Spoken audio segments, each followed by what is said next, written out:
Taiwan melaporkan 57.188 kasus lokal, 29 kasus impor, dan 8 kematian akibat COVID-19 pada 11 Mei. Mengantisipasi membludaknya kebutuhan tes PCR, Pemkot Taipei membuka pos lantatur PCR dengan kapasitas 800 tes per hari di Muja pada tanggal 11, meningkatkan kapasitas PCR Taipei menjadi 9.400 per hari. Wali Kota Ke Wen-je memperkirakan puncak lonjakan adalah pekan depan.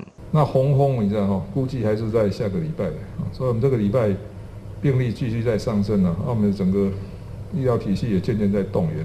那准备撞击了，就下个礼拜，撑得过去了，红红过了，慢慢就压力就会下去了。 Jumlah kasus terbanyak ditemukan di New Taipei, tapi kapasitas medisnya berada di urutan terbelakang kedua di Taiwan. Wali Kota Ho Yo-i mengeluh banyak masalah yang membangkitkan keluhan warga telah disampaikan pada pemerintah pusat, tapi responsnya selalu sangat lambat.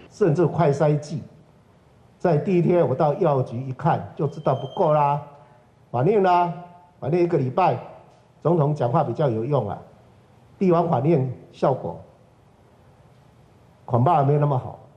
Ho Yo-i juga menyerukan pemerintah pusat untuk memberlakukan pengakuan tes rapid positif sebagai terdiagnosis secara nasional sedini mungkin.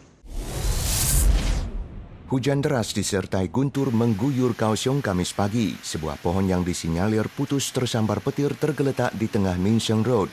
Genangan air terjadi di Shenong Road di distrik Niaosong. Banjir juga terjadi di distrik Anting, Tainan, sementara curah hujan tinggi dalam waktu setengah jam menyebabkan genangan air setinggi 20 cm di distrik Chiku. Untungnya air menyusut sebelum siang.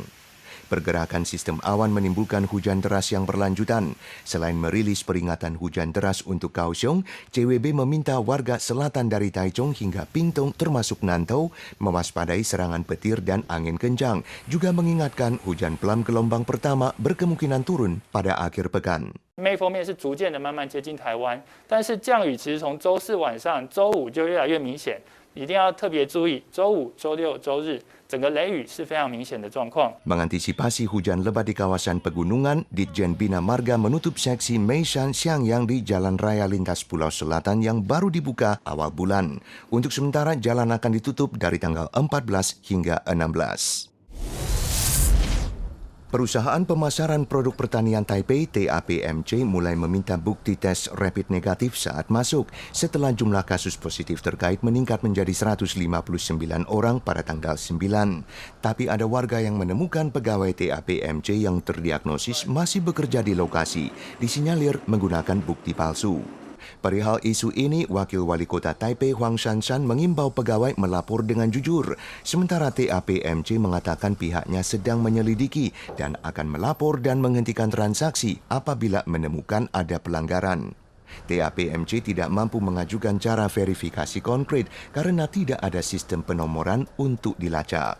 Pakar mengusulkan jika lonjakan terus berlanjut, cara satu-satunya adalah tes langsung di lokasi. Pandemi yang berlanjut telah menimbulkan kekurangan stok NRICM 101, tapi Dr. PTT menemukan banyak obat herbal lain juga cukup ampuh dalam melawan dan mencegah COVID-19. Riset Kaohsiung Medical University membuktikan kombinasi herbal Camperfuli Jepang dan Astragalus mampu menangkal dengue, enterovirus, dan virus corona. 金银花还有后来再加上黄芪，都可以透过诱发 体内的微小胺类当作增强抵抗力，然后达到抑制病毒的入侵，甚至它的复制。 Camperfuli Jepang lebih dingin maka mudah menimbulkan diare. Warga sebaiknya meminta nasihat dokter sebelum mengonsumsi. Menurut dokter, kandungan herbal panlanken dalam NRICM 101 adalah akar dari Isatis tinctoria, sedangkan Camperfuli Jepang adalah bunga dari tumbuhan yang sama, maka fungsinya pun sama. Saat NRICM 101 kurang stok, warga boleh mengonsumsi alternatifnya dan menyisakan obat bagi terdiagnosis yang membutuhkannya.